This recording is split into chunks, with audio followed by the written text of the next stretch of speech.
Welcome into a very special edition of the Hops and Spirits podcast. It is our very first flight night, and we have a wonderful lineup for you through Barrell Bourbon. We have Will, how do you say your last name? I'm going to screw it up, so I figure I'll just let you roll with it. I almost want to let you try first, but it's Schrageris? Schrageris, yeah. Okay. Will be joining us to talk about Barrell Craft Spirits, Barrell Bourbon, 4 different ones we'll get to try tonight. And with me, the esteemed panel we have, depending on how I'm looking at this and how it is on your screen, right below me is D, better known as the VA Bourbon Hunter. He hosts the Brown Water Banter on Instagram, on his Instagram every Thursday. Been into whiskey, bourbon collecting for a few years. How big's your collection now? Because I think last time I talked, you were about 50 to 60. Yeah, I've been it's not too crazy. I've been trying to get some crazy bottles, so I'm probably up to only like 70 now because I've been trying to do some crazy trades, so nothing too crazy. All right, so you slowed down just a little bit. Yeah.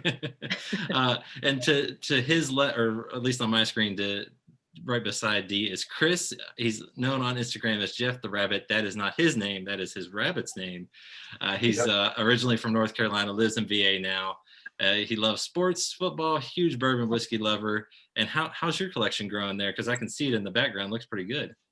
Yeah, I've been killing some bottles recently, so it's probably like 94-ish, somewhere around there. Yeah, you guys are making me feel bad now because I think I'm only in like the 30s or 40s. So, your wallet. And then last but not least is Ariella. Yep. Hey. All right. Better known as Influenski on Instagram. She lives in ATL in Atlanta. And you have a pretty cool background too. You've traveled to 36 countries, a new country every year except 2020 kind of threw you for a little curveball there.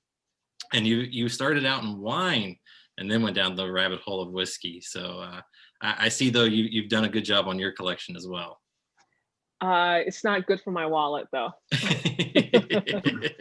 Hey, it happens. It happens. That's one reason why mine has not gone very far. When you have a 2-year-old and a wife that likes to buy clothes for said 2-year-old, I don't get very many chances to buy anything.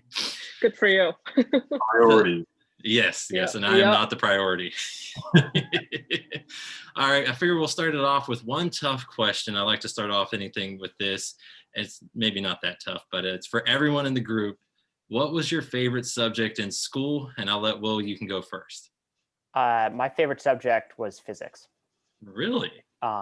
Which I know doesn't really make sense given that I then went into like culinary and wine and now work for a whiskey company. But I think it's really, I had an amazing physics teacher in 10th grade.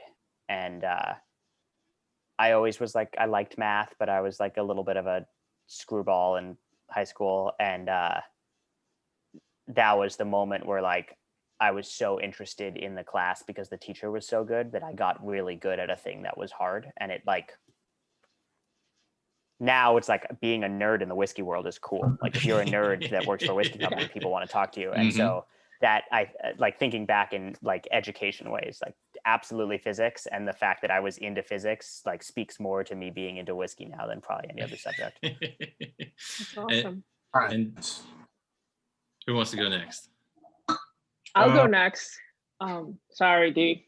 I'll go next, but it's history for me. And it's because truly the teacher that I had, I mean, just speaks the truth for like there are some really, really good like teachers. And I was not even a history major. I was an engineer and now I'm in tech and I love whiskey. So. Go figure. Go ahead, D. All right, cool. So I will say my first answer is going to be history, but my second answer I would say is I took a web design class when I was in high school, my 11th and 12th grade year, and that was definitely my favorite class. That was kind of like when you get to those years, you know, you kind of trying to figure out kind of what you want to go to college for and everything. And I just hadn't really found exactly what I wanted to. And then I kind of discovered web design and graphic design. And I just kind of fit right into that role. And so that was definitely my favorite class. And now I don't do any web or graphic design. I just do sales. So. Yeah, I always like math for some reason. Just numbers, you know, they worked with me. I worked with them. Just the numbers guy. And I was the same way, math. And what's funny is my least favorite subject was English.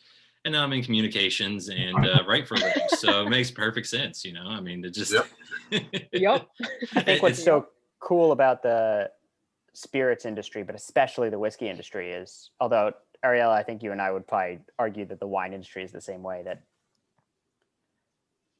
what makes something a good bottle is there's so many pieces that go into it, and it's like understanding the hard details of it and it being objectively good, and like the interesting science or molecular qualities that you might be interested in, but then also like, is this communicated well? Is the graphic design good? Is it like making promises that are realistic and delivering on them? But then like logistically, like, does the glass match the bottle? Is the cork correct? Is the price point right? And so in the whiskey world, you wind up with people from every background, because you like actually need that team to make a good product. Not like, you can't, there's good whiskey in terrible bottles that no one notices, and there's terrible whiskey in good bottles that everyone buys. And like, you like need all of it for a good product, which is speaks to the diversity interest wise in this group of five people. Agreed. Absolutely. Now we've got 4 bottles to get through tonight, or 4 different spirits that Barrell Bourbon does. Now, Will, for those that may have missed our first episode with Tripp, who was a fun interview. Hopefully one of these days he gets to go down to the Caribbean and go on one of those rum barrel picks. I know he's been trying to get to. What is Barrell Craft Spirits? Because you guys do things just a little bit different than what people might expect out of a distillery. So Barrell Craft Spirits was started in 2013 by Joe Beatrice, my boss, Tripp's boss, with the idea or understanding or like, I guess like itch or theory that the whiskey consuming world in America was changing, and that people were not identifying with brands just because of what they drank their whole life or their parents drank, but they wanted something new. And that if you could deliver quality that was obvious, being a new brand and also having new whiskeys every couple months was an advantage, rather than like something you had to fight up current against all the time. And a lot of people like were naysayers when he said we're not going to have a core item to start, and everything's cast strength, and like when things are gone, they'll be gone, and we'll come out with new whiskeys. He released batch 1, which is a bourbon that had, I think it was like 500-600 6-packs to it. I met him right after he released that. I was working for a retailer in New York called Zacky's, and I was the second person that he met with when he released his first batch of whiskey. And things just kind of like snowballed from there, with the idea that if you are concerned only with quality and not making the same thing again, it means that you can polish and get better every time you blend whiskey. And because there's no need for specific consistency, we've just been able to grow the distilleries we work with around the world to this point where I think it's like worked like 79 different distilleries around the world that we use to blend whiskeys and rums and such from. And so Barrell Craft Spirits, it started as this like independent bottler of bourbon, where it wasn't distilling, but Joe was finding sets of barrels and releasing them as batches. And we really became what we now call like a merchant blending house, much like Johnny Walker when they started, where it's like we have relationships all over the world with producers of spirits, but we are not trying to bottle someone else's spirits under our label. We're wanting people to think of our relationships and our blending and process as the provenance of the whiskeys that we put in our bottles.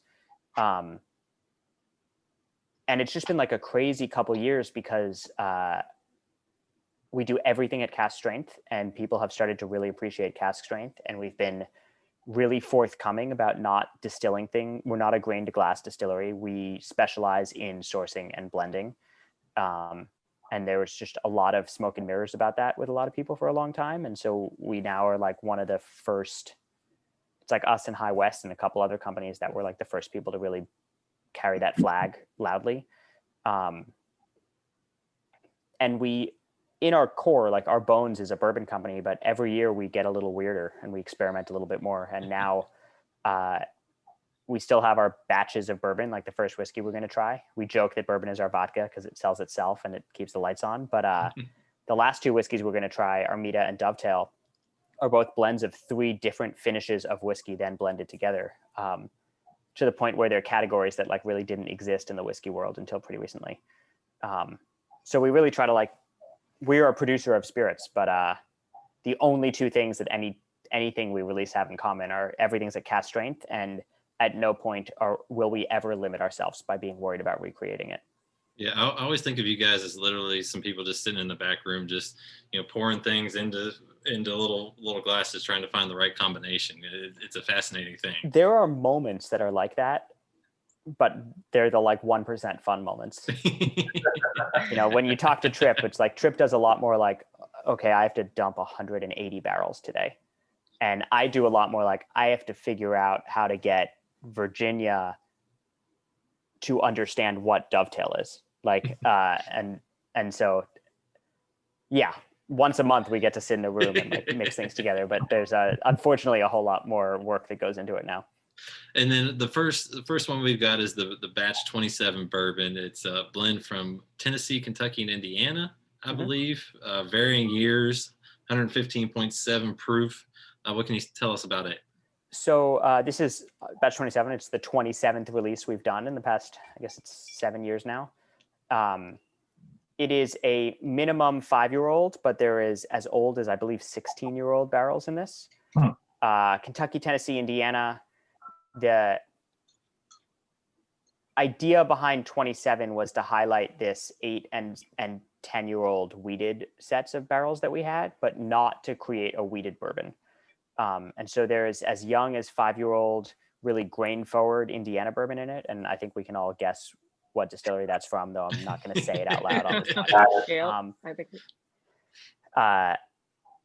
But I think there's 5 distilleries represented in here. And we have some blends that we think of as what we call contrast blends, where it's like 70 or 80% one set of barrels and everything else that goes into it is just there to not change the driving force behind it, but to like layer complexity into it. But this is what we call a 5 points blend, where we actually make it's not always 5, we just call it 5 points.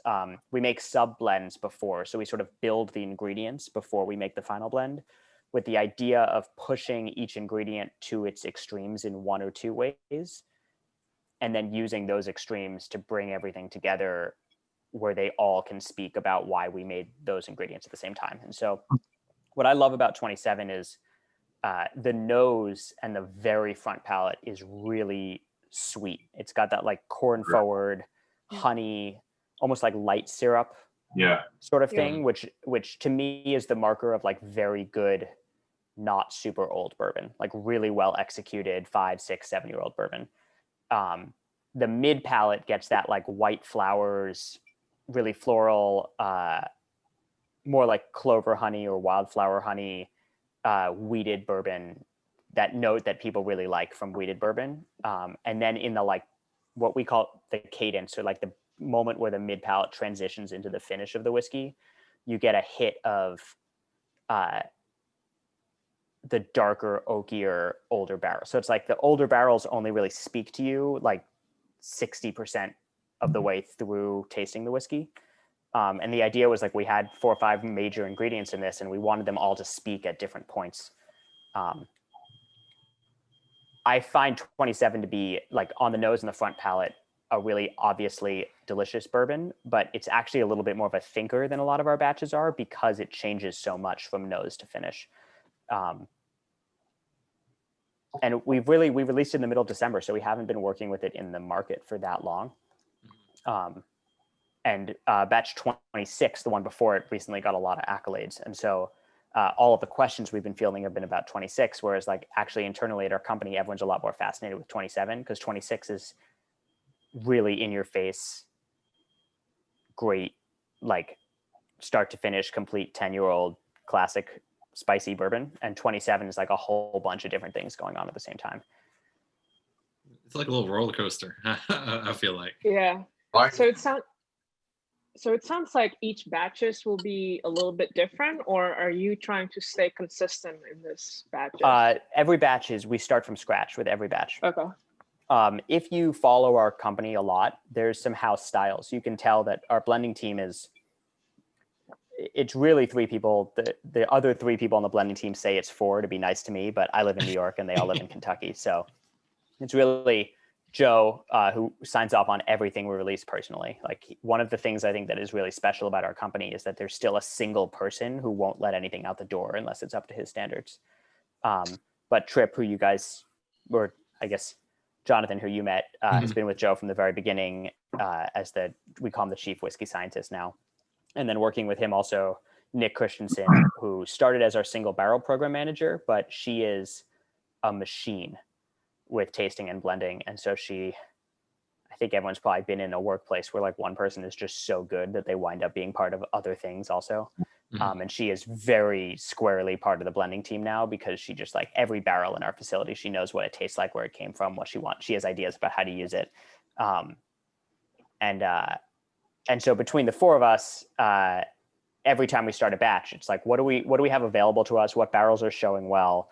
What do we think would be interesting to put together? And we start completely from scratch. But when you taste all of them, you can kind of tell there's certain flavor profiles that either one or all of us really like. And so our bourbons tend to be a little bit more on the fruit forward, sweeter side, a little bit more unctuous.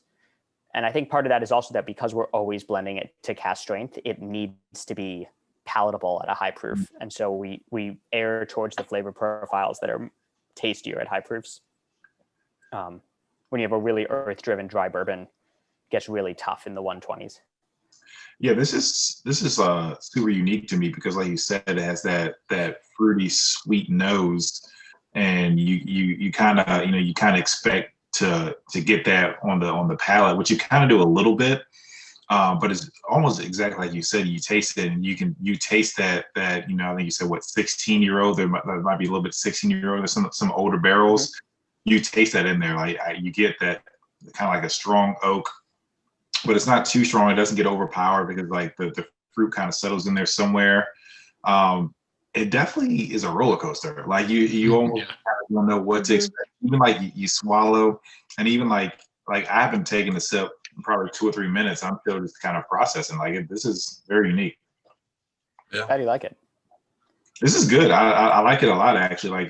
Like I always say that I love a little bit of bite, on my bourbon. I love cask strength in general, and I love sweet. So it's kind of a combination of pretty much everything that I like. So yeah, it's definitely sweet up front.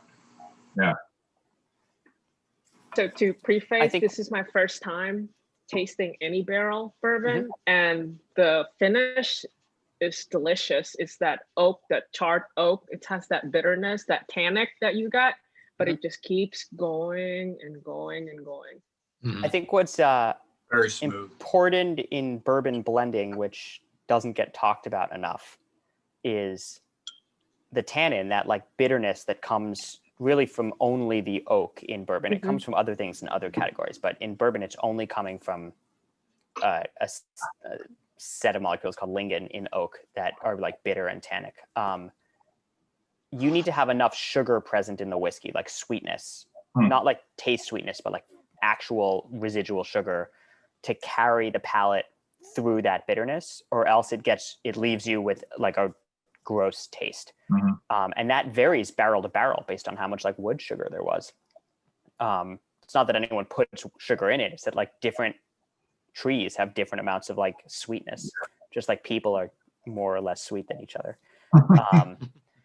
And in blending, when you're able to put old bourbon and younger bourbon together, you're able to match tannin and sweetness and oak concentration in a way that creates better balance. The downfall is you have to declassify 16-year-old bourbon into 5-year-old bourbon, and people don't like that. Being a company that's willing to do that, it's like we're one of only a couple companies that would ever consider using such an old barrel in a batch with an aged statement that's 5 years old, and it's so that we can have that separation, but also that like carry through a flavor through the wall of tannin that you get. Yeah, I completely agree. I've been talking to a couple people for the past couple of weeks about, a lot of bourbons that when they get over that 10-year mark, the oak really stands out. You talk about a lot of different ones. Like I was talking specifically about Elijah Craig 18. I think it's good, but like there's so much oak in it. And I think that just pretty much like you said, you blend the younger and the older together, and you get something that balances out perfectly. Like it definitely is a strong oak, but it's not too strong. And also, the finish is just it's perfect actually. I'm really glad you like it. Yeah, the finish on this. Yeah. I'm worried that you guys like it so much because the next one we're trying is we call it our tête de cuvée, but it's our sort of most expensive, most allocated bourbon that we make. So the next one is your 15-year-old, right? What now? Like all the other ones, it's easy to find information on, but this one it's like secretive. I thought. Yeah. So we call it the BCS, or the Barrel Craft Spirits. So it's the line in our company that we give our namesake to. Like the company's name is Barrel Craft Spirits, and this is called the Barrel Craft Spirits line. Right after we released it, someone started referring to it as Gray Label, which we did not plan, but you roll with it, right? So some people call it the BCS 15, and some people call it Gray Label. Oh, wow. We released it for the first time in 2018 because we had these 3 sets of barrels that we just were in love with. But we would have lost money if we had made a batch. They were really low yielding, really expensive sourcing barrels. And we decided, let's go back to our roots. Let's make the whiskey first and then figure out how we have to price it. So we put this blend together that we loved, but it took us about 6 months. And in the course of the 6 months that we were blending it to polish it the way we wanted, the proof fell from like 120 to, I think the first one was like 106. And what we realized was in the course of agitating and blending and polishing for 6 months, we were deliberately blowing ethanol off. So we didn't put any water into it, but we concentrated the bourbon by like 15% while we were blending, because the idea of spending 6 months to blend, I don't know, 1,000 gallons of bourbon is ridiculous. Like that doesn't make any sense. Almost like a happy accident. I wouldn't say it was a happy accident because Tripp identified what was going on really quickly. It was like let's let this run its course and either fix it or be really glad it happened kind of situation. The story of happy accident, like we are not a company with happy accidents. We're a stay all night to fix the problem when it happens kind of company. I can see that with Tripp and Joe. Yeah. But we released it, and it's an expensive bottle. It's like a $250 bottle. And almost immediately, Fred Minnick, who was writing for Forbes, said it was the best whiskey made in America that year. And so what we thought was like, okay, we made a lot of this expensive whiskey and like, it'll be a secret, sold out completely immediately. And so that was December of 2018. And so in January of 2019, we said, okay, we got to start blending again, but we're going to spend 6 months again. So we did it again in 2019. So this is the 3rd release. This came out in November 2020. It is a blend of 15-year-old Tennessee bourbon, 15 and 17-year-old Kentucky bourbon, and 15 and 16-year-old Indiana bourbon. And I believe this one started at about 122, and now it's at 104.9 is when we bottled it. Very smooth. It is it's a exceedingly sort of chewy and oak forward, but not like charred oak, like green cedar kind of wood, like really, I say chewy, but just like it feels weighty and like mouth filling. Well, like Dee was saying, some of the older ones you get that they just don't taste that great anymore, or at least what you would hope they would taste like when they age that. And I feel like this one though, it still tastes maybe a little younger than its age. In that sense of it's not too oaky or too crazy, at least to me. Yeah, I think that what the age gives it is, if you think about Bourbon 27 as having this very honeyed sweetness, this is like maple molasses, like all the conditions of sugar that are dark. everything about it is this like very concentrated, viscous, toasty quality. And that's a style of whiskey that takes time, that you really can't accelerate it. If you try to accelerate it, age something with small barrels or temperature fluctuation, like you'll get more oak, but you won't get that concentration. And so it's the BCS every year, it's like a labor of love for us, but it's also this like weird challenge where we only release it when it's good enough, and it takes all year. Like we start at the beginning of the year to put it out at the end of the year. But I like tasting it next to 27, especially because they're just opposite sides of the spectrum in terms of the bourbon world, even though they're both craft strength. I like the name, the Barrell Craft Spirits, because the complexity in this one kind of I don't drink much. I don't drink beer at all, right? But I think of it as like a craft beer. It's like you get some flavors that you're not going to get in like a Bud Light. You have to go to a certain brewery who would make this IPA that's only a special release. So that's what I get. Like very crafty. Super deep flavors though. Like I can't even. I'm still trying to process it. It's super flavorful. Definitely the oak, but still, I almost feel like it drinks a little higher proof than what it is. Yeah, I mean, I think the sweetness definitely balances out the oak though. It's not super oaky at all. It's like oak with some maple on top. I think like the challenge of old bourbon is how do you put something that shows its age without being excessively oaky. And when we're doing barrel sorting, we have to make decisions at least the first cut really quickly, because if there's 3 people or 4 people and you're trying to get through 400 barrels, like it's like smell, maybe taste, and just like sort a first time, and then you can go back. And it used to be that we had barrels that would be put into groups that would go into ingredients to go into batches, and then barrels that we felt were in balance that would go into the single barrel program. But what has started happening is when there are barrels that we feel are loud and flavorful and not exceedingly oaky, they get earmarked for the BCS project. Okay. And we will go back and we'll pull them out if they don't fit into the blend, but that just kind of happens. You can't really plan for that. And so we need, when barrels are like 13 or so, we start sorting out things so that when they turn 15, they can be like, it's like the Olympic training program. Like not everyone in the Olympic training program is going to go to the Olympics, but like you got to get everyone together and see who's the best.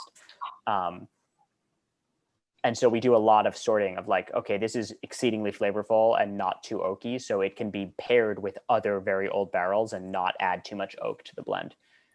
And is this one that I'm guessing you'll continue to do other releases, but it'll be when it's ready, you don't have like a set time frame then for number 4 to come out? Yeah, we're pretty committed to it coming out at least once a year. What we're hoping to do this year is to put out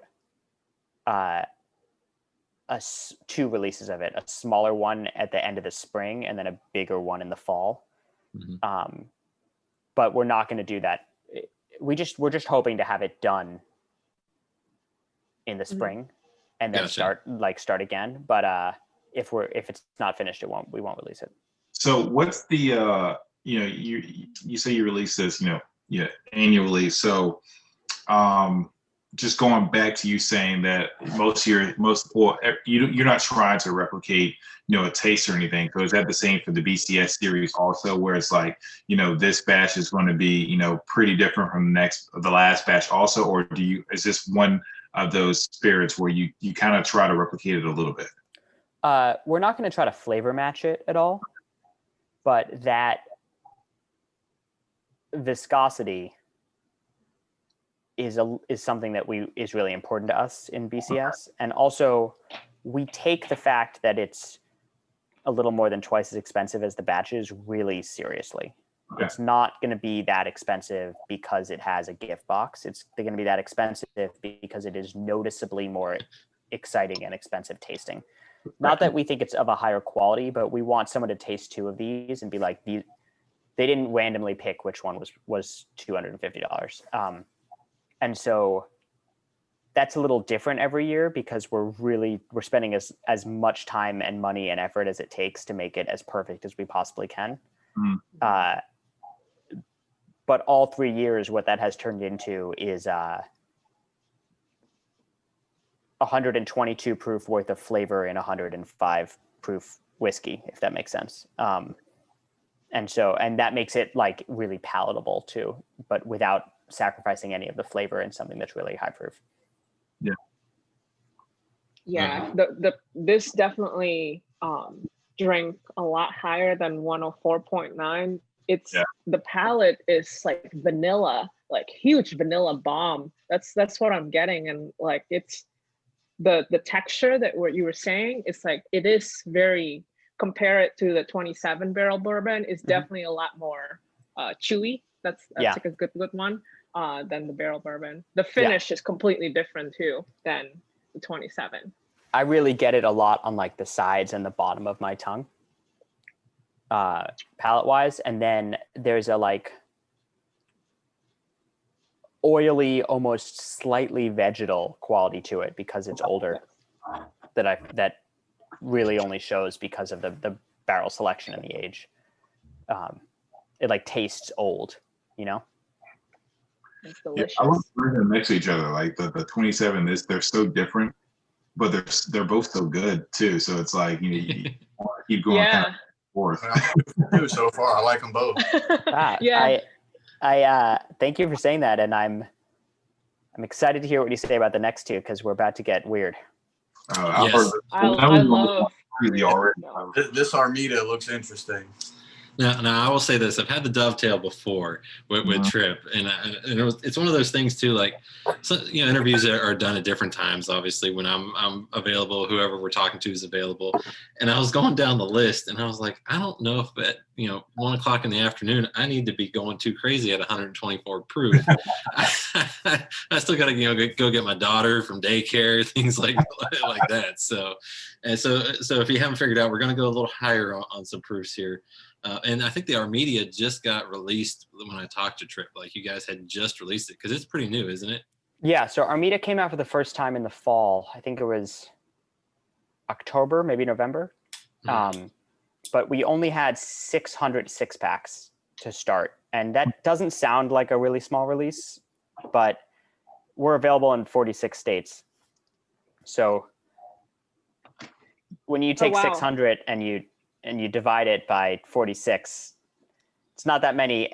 I was gonna say I can do math, and that's not a lot. It's not a lot, Yeah. and you obviously need to weight it to the major markets more.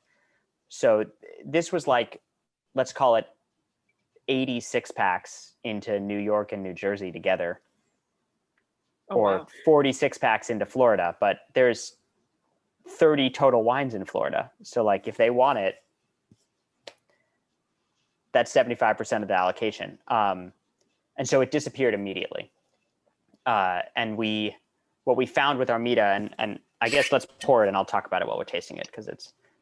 All right. Cheers. Yeah, because it's a three different blends, right? Like yeah. So Armida is it is a whiskey. It's not a bourbon, but all of the base whiskeys started as bourbon. So it's 3 different ingredients that we make separately. It's bourbon finished in pear brandy, bourbon finished in rum, and bourbon finished in Sicilian Amaro casks. I could smell all those, especially the pear. Where? That pear brandy is so it's so on the nose. What was maybe the most fascinating professional experience of 2020 for me, and there were a lot of things in 2020 that were terrifying and scary and anxiety provoking and fascinating. Wait, something happened in 2020? But just I don't with Barrell, know. the thing that was most interesting but also really tough was when we put this blend together the first time, we were like, this is a thing that we're not, this is not a 30 case nerdy thing. Like this is going to be a mainstay in our portfolio. We love this. There's not a lot of pear brandy casks in the world. There's just not a lot of people that make pear brandy, and there's not a lot of people that are going to give you their cask. A lot of pear brandy is done in neutral oak, so they want to use the same cask over and over again. And everyone who makes brandy out of pears does it in a different way. And so the wood is very different. And so what we learned really quickly was we can't rely on someone else's barrels as a tool in making enough Armida to have it be remotely consistent or have enough of it to feed demand in a way that we needed. And so we went on this like pilgrimage to farm distilleries, not physically because it was 2020, but a electronic pilgrimage to farm distilleries. And we just started contracting and buying pear eau de vie. And we aged it ourselves in French oak, not because we wanted French oak aged pear eau de vie, but because we needed pear brandy casks. And so the reason Armida started in October and is only going to become readily, even though you can find it right now, but it's not going to be readily available until March, is because we needed 1, 2, 3, 4, 6 months of blending pear eau de vie from what turned into 7 different farm distilleries, and then aging it ourselves, and then dumping it out, and then putting bourbon into the barrels to finish it. And that's one of the 3 ingredients that we use for. So at this point, we think that we're the largest consumer of pear brandy in the country, if not world, only to condition barrels to put bourbon in. But what came out of it is this blend that we feel like it speaks to the fact that it was all bourbon to start.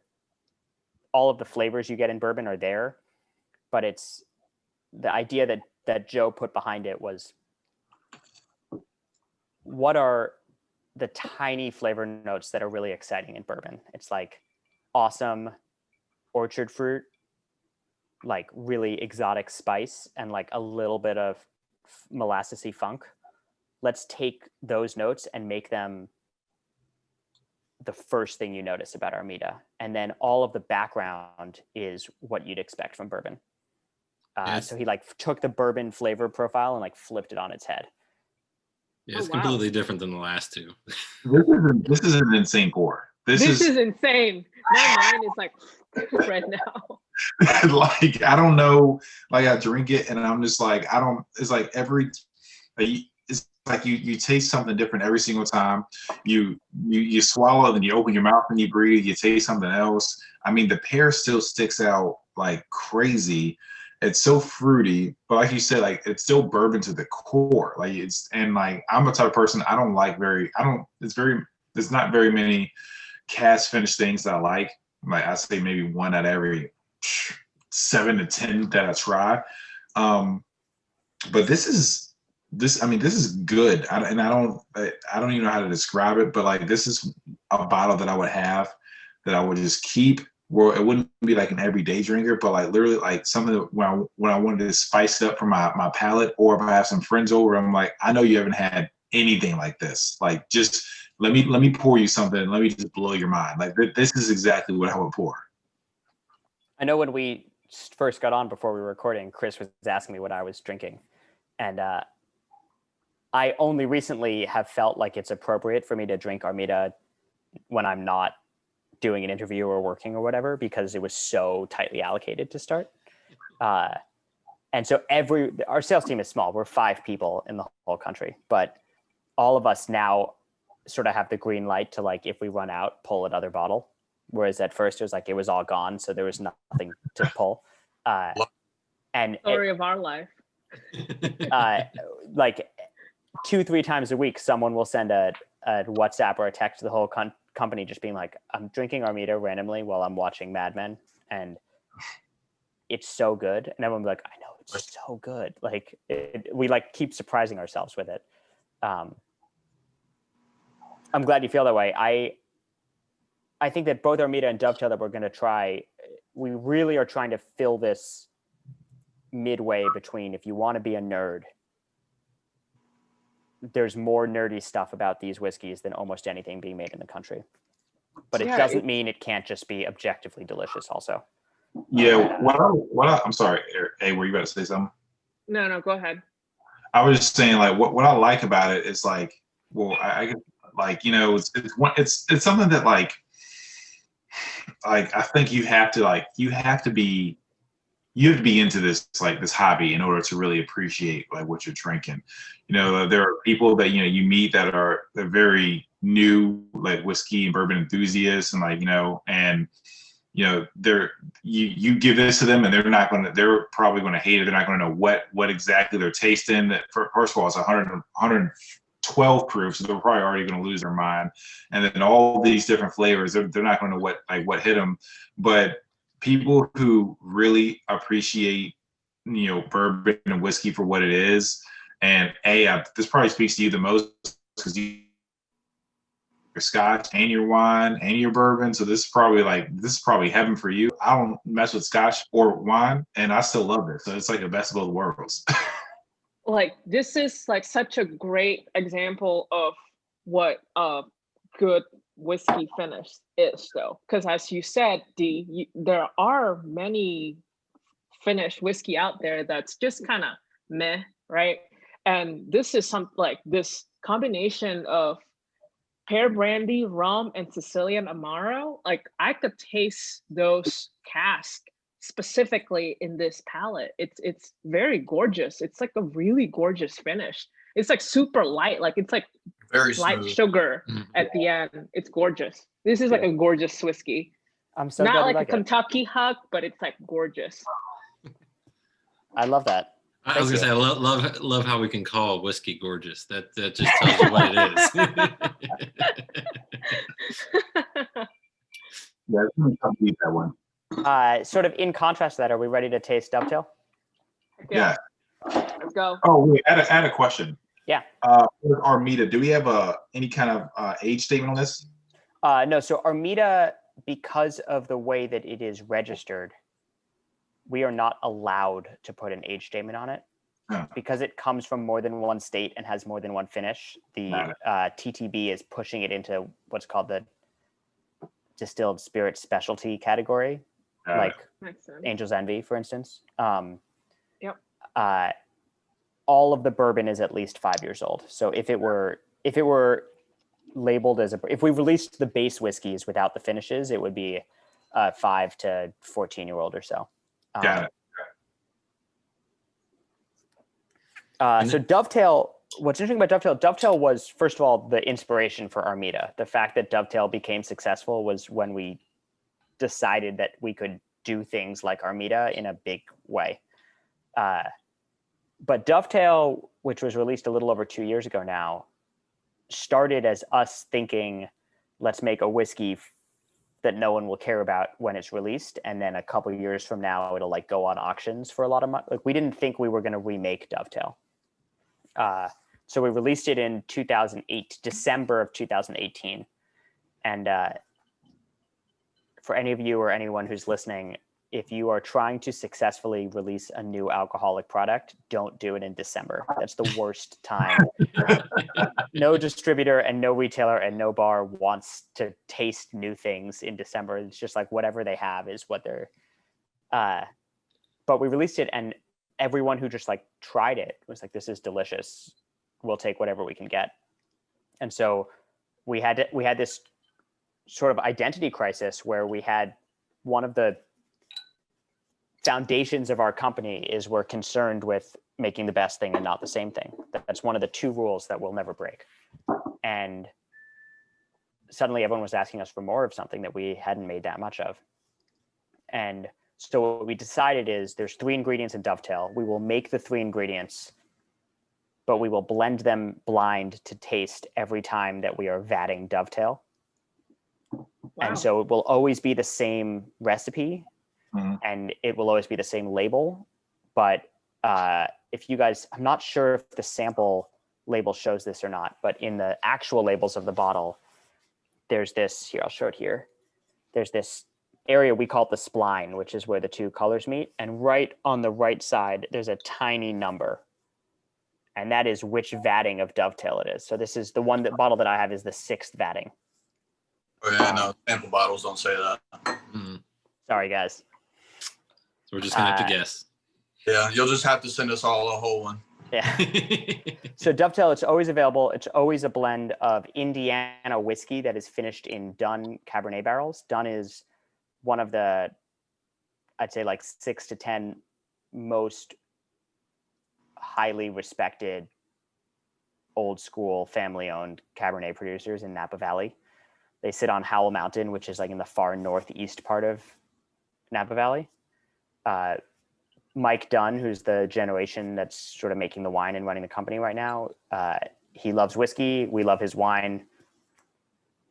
When he wants whiskey, him and anyone that works for Dunn just calls us and we send it to them. And when we need empty barrels, we send a truck and they put them on the truck. And that's like the extent of the agreement. It's just two family-owned companies that are. I was gonna say it's like an old school handshake agreement. You know, it's only 2 years old, but it's like it is such an old school handshake agreement. I love And if that. anyone ever calls me and says they're friends with Mike Dunn, they can have like whatever they need me to do. Like, so that's the base of Dovetail. The two accent blends are both Tennessee bourbons. One is finished in late bottled vintage port pipes, and one is finished in Barbados blackstrap molasses rum casks. And so it's a really crazy blend, but the two accent ingredients were put together to tone down and or tone up the things we really liked about the base whiskey, which was the Indiana whiskey finished in the Dunn barrels. Yeah. And to me, what I love about Dovetail is it has the viscosity and sweetness and mouth fillingness of what people like about bourbon, but nothing else about it is bourbon. So it's like bourbon structure with not bourbon flavor profile. Mm-hmm. So it's still very much an American whiskey, but it's not really like any other American whiskey that exists. Yeah, I think of it as like a these last two, it's almost like for someone like me, or someone like, I say me because like I said, I'm not huge to finish whiskeys, and so these are like really good introductions to it, because I've had the Dovetail before. I've only had like a 2-ounce sample. I didn't know that it was finished in all these casks, but I always thought it was delicious. And so like learning all this from you, it kind of makes me want to kind of dive into more finished whiskeys a little bit more. But then again, I'm thinking like maybe they don't do it as well as you guys, because you guys have this algorithm that you guys do to put in these barrels that make it so perfect. But I mean, Dovetail is, I mean, I'm glad that I have this much left. I would say that. Thank you. Well, I was gonna say it's right up your alley too, D, at 124.7 proof. Oh yeah, it's cast. It's Yeah. None of this, drinks as high as it seems like at all. It's too easy to drink, and that's the problem. Or is that a good thing? It is a good Yeah, thing. it's right? dangerous. It's a good thing. It's good, right? I even get like caramel on like the back palate, which I don't even usually get with most like bourbons and whiskeys that I have. But like, and then the nose of the Dovetail is just incredible. And you said this is Tennessee whiskey?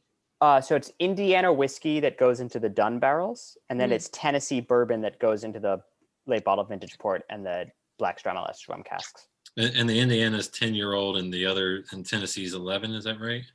When we first put the blend together, those were the two age statements. So that's the flavor profile that we're looking for.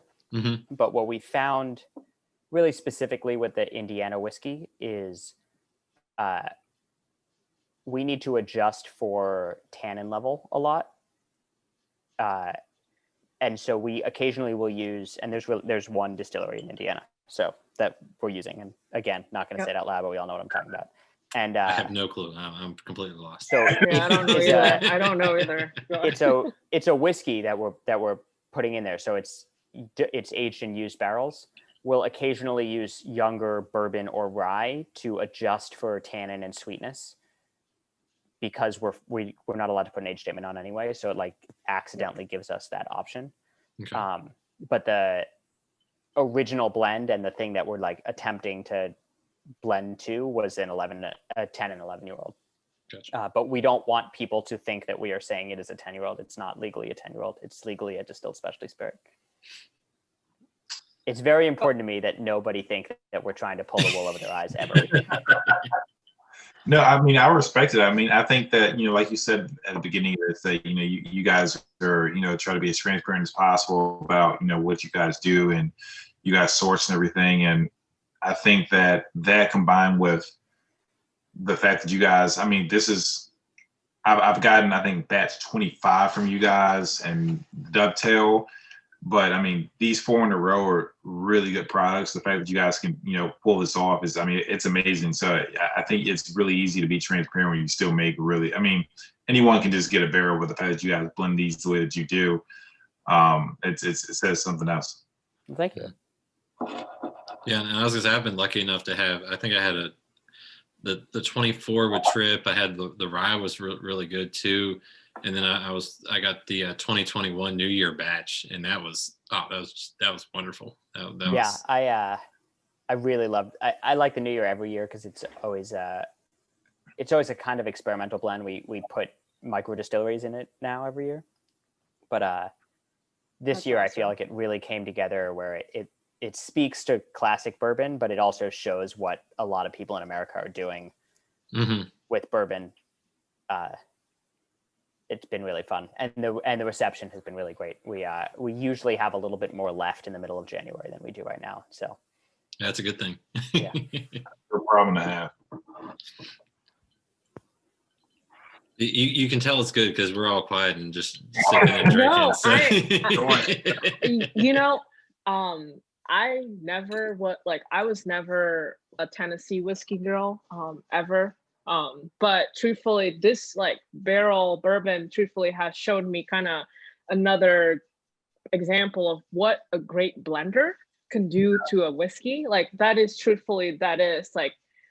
blending whiskey blends, especially in bourbon.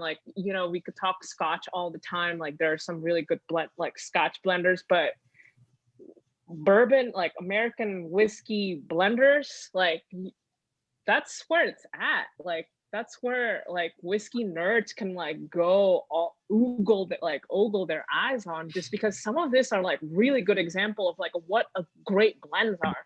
Because I don't like Tennessee whiskey, but some of these blends really open my eyes on what a great blends are. What's not talked about in the forward-facing part of the bourbon or Tennessee whiskey industry is that there's a bunch of distilleries in Tennessee, but there's really 2 big distilleries in Tennessee, and they have brands that are associated with those distilleries, and those brands have extremely impressive, consistent flavor profiles. Mm-hmm. And so people associate the distilleries with the brands and their flavor profiles, but actually, because of word differences, because of rickhouse differences, and because of scale and commodity barrel trading, there's a lot of amazing whiskey coming out of a lot of distilleries that is not on profile for the brands that are associated with those distilleries. And that's not unique to America. That's Scotland, Ireland, that's tequila distilleries, you name it. If you're a distillery and you can make every barrel taste the same, you're the best distillery in the world. And no one is like that.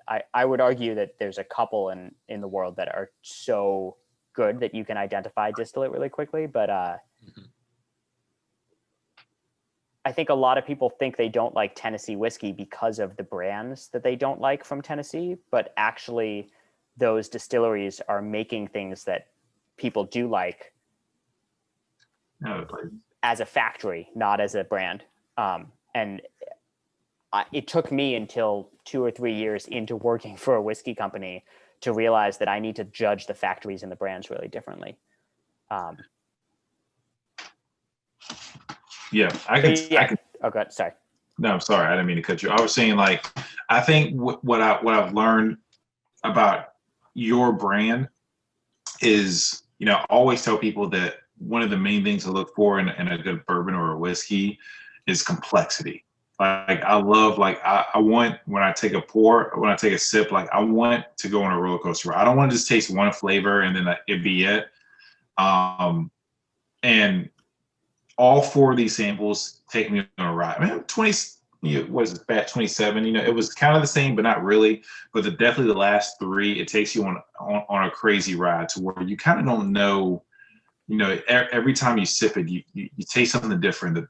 The back palate is something different. And I love that. I love taking on a journey. I love sipping something and not really knowing, being able to say 1 or 2 kind of characteristics, then have them take one or two more sips. Be like, all right, hold on, let me gather. All right, I got this. Now let me see what else. And I think that you guys do a really good job of adding that complexity to it. And I think that shows to where, like you said, you blend like the older and the younger ones together, and it brings that marriage together.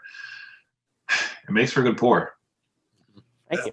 I mean, I think the word he said, complexity, is perfect, because like with the 15 year, I'm not too big on heavy age stuff, but the combining of the young and the old together just, I mean, it works, man. It's perfect. Yeah. Thank you. Yeah, we do that with a lot of batches, but I think 27 is a really good example of being really dedicated to that. Yeah. Yeah, this Armida, though, I think that might be my favorite of the night, though. This is delicious. Yeah, Yeah, so for Virginia, where can we get Armida? What's the closest? Yeah, Atlanta. Virginia, where can we get Atlanta. it? Armida we have a reasonably large hit of it that is being released next week, pretty much. We are applying to the Virginia ABC to get a listing for Armida the way that we have Dovetail. And so our hope is in 4 months or so, it'll be on a lot of shelves there, but we have no real control. If you go to our website, barrelbourbon.com, there's a buy now button, and there's a retail network that is associated with that buy now button. And I believe there's at least one of the people that is tuned into that retail network that is able to get bottles to Virginia. Okay. I don't like the availability of Armida kind of goes in and out. Yeah. But the hope is it'll be there in the next 4 or 5 months. In Atlanta, it's a little tightly allocated, but it's available there. And there's, I think, 80 cases that will be on their way there next week. So it'll be, the hope is in March or April, anywhere that you can find anything from us, you can also find Armida. Well, I might be DM you shortly about some barrel. And also, if any of you or anyone that's listening or watching this is ever trying to find anything from us, if you email contact@barrelbourbon.com, we will always try to help you find something. And we do have, if you look at our website, we have a lot of very, very small releases. We have things that are 150 or 180 bottles. And we do our best to list where to get them, but we sometimes know a little bit more than we're allowed to publish. And so anyone who is interested in it is we would love if you would get in touch with us, and we'll do our best to connect you with someone that can sell to you. Appreciate that. Yeah. So what's everyone's favorite whiskey? I like to know. Rank them. Armida. Are we on the 4? I'd say for me personally, I'll start first. I like the Armida first. Then I'd say the batch 27, the Dovetail third, and then the 15-year last. Just for mine's exactly the same. D, we have the same palate, you know that. It's good. Good for you that you don't like the expensive one as much, right? I spend enough money on this shit anyway. Jonathan, what's yours? For me, it's probably the Armida, then the Dovetail, because I love that the first time I had it. Just because, like as Dee said before, there's just complexity in some of these that just kind of hit you the right way. And then I don't know if I can give a last place. I'd say that it's 3A and 3B on the other two, because they're just so different. All 4 are so different. Like, I mean, I don't know how many places you can go get 4 different kind of thing, or like try 4 samples and it'd be vastly different. And that's what you guys do. Yeah. I think also that bourbon is a really tight canon in terms of what you're allowed to do, and things that don't fall into that flavor profile are kind of violating the spirit of bourbon, even if they're not violating the laws of bourbon. And our bourbons are, we hope, like thought of as extremely polished and having a lot of attention to detail, but they're still bourbon. And so when you put them in a lineup with things like Armida and Dovetail that stand by themselves as like no other whiskey is like this whiskey, I agree. Like my favorite in this lineup by far is Dovetail, and my second favorite is Armida. And it's not because I like one or the other more flavor wise. It's because I've been around for like the journey of Dovetail for 2 years, and so it's like my baby. Yeah. And they're really loud to me because I've like Ariel, I have a lot of whiskeys, and there's nothing I have that is anything like either one of them. But if I was bringing a bottle to someone who has never tried anything with Barrel Craft Spirits, I would probably bring like Batch 27. It's like, we started as a bourbon company. Like, this is the roots of what our company is. Agreed. Yep. Agreed. And if you want to get weird, I've got stuff for you. Yeah. Yeah. Hey, what's yours? I would definitely say Dovetail was my favorite of the night. Just because I usually don't like port finish bourbon, and this is probably my favorite. And there is another one that I'm thinking. It's a rye finish in French oak port. I think this is for me. The Barrel Dovetail is a lot more. And then I really like the standard Barrel Batch 27. It is a solid honey barrel, like a honey, like if you love sweet bourbon, like profile, Barrel Bourbon Batch 27 is where it's at. And an Armida. Armida is, I have not had any like whiskey that tasted like Armida, and it's like a palate, like my mind is just like blown because I've never had like anything like that. So it's something I need to get on my shelves.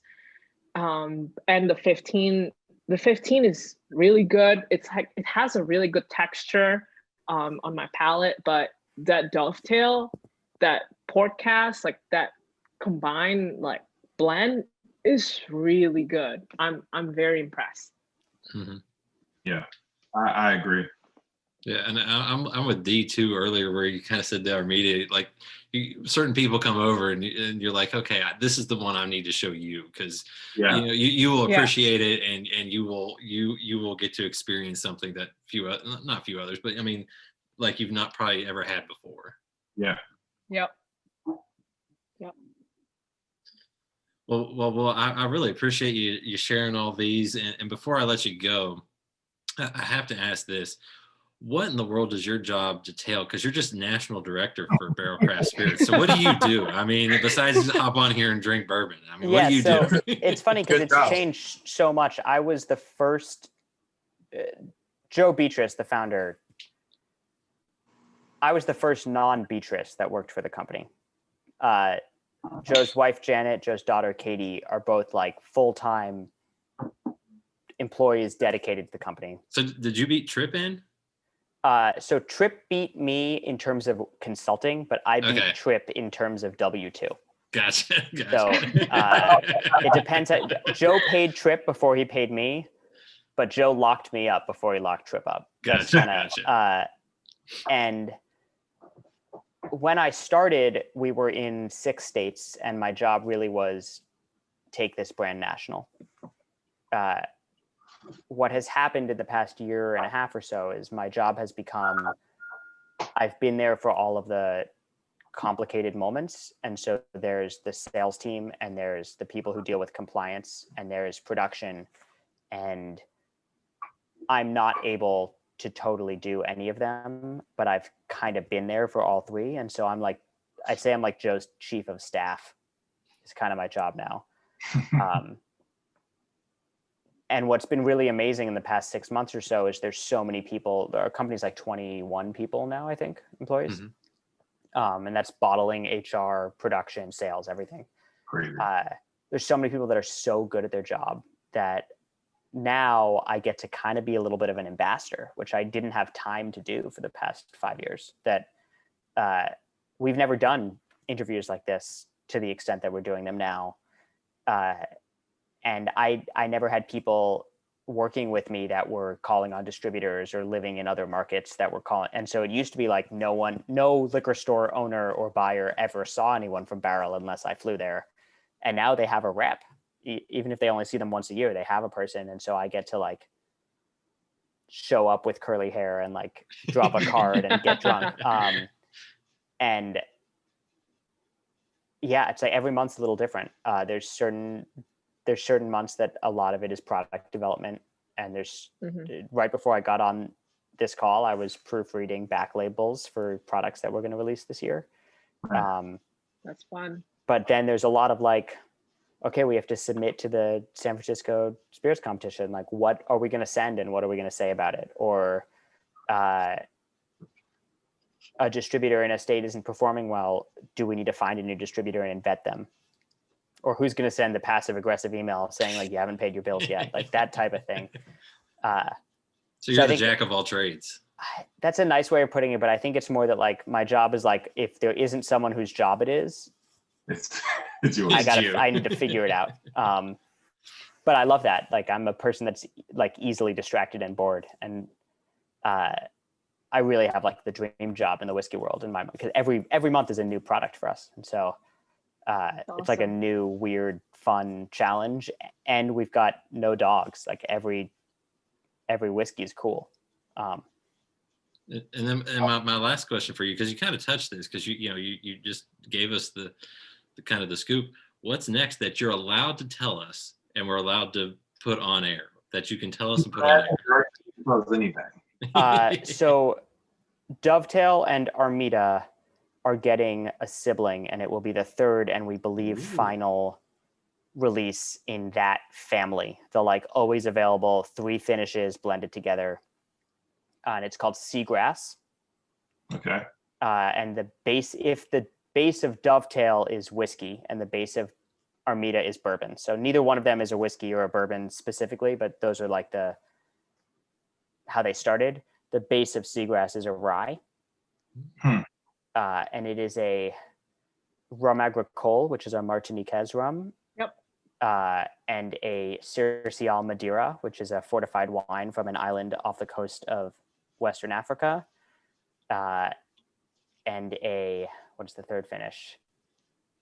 Rum agricole, Cercial Madeira. Oh, an apricot brandy finish. Those 3 together. Ooh, apricot brandy. And so it's a third in that series. And we're only just now sort of taking the lid off of that. So you guys are this is one of the first times that I'm allowed to say it out loud, but that is the next big release from us. Okay. We want it to be out in the middle of March, but I suspect it'll probably be middle of April or so. Okay. We also have a series of single barrels that all of our single barrels have a 4-digit code. And there's a series coming out that starts with Z1. And then the next 2 digits depend on a lot of different things. So we call it the Z1 series. And those are barrels from batches 25, 26, and 27 that Joe, Nick, and Tripp earmarked as being in balance and exciting to the point where they didn't want to blend them with other barrels. So they're everything from 5-year-old to 11-year-old, and they are Tennessee, Kentucky, and Indiana. And we are, in most situations, asking stores and groups to taste them blind, so that instead of being like, to spec, what do we think we want?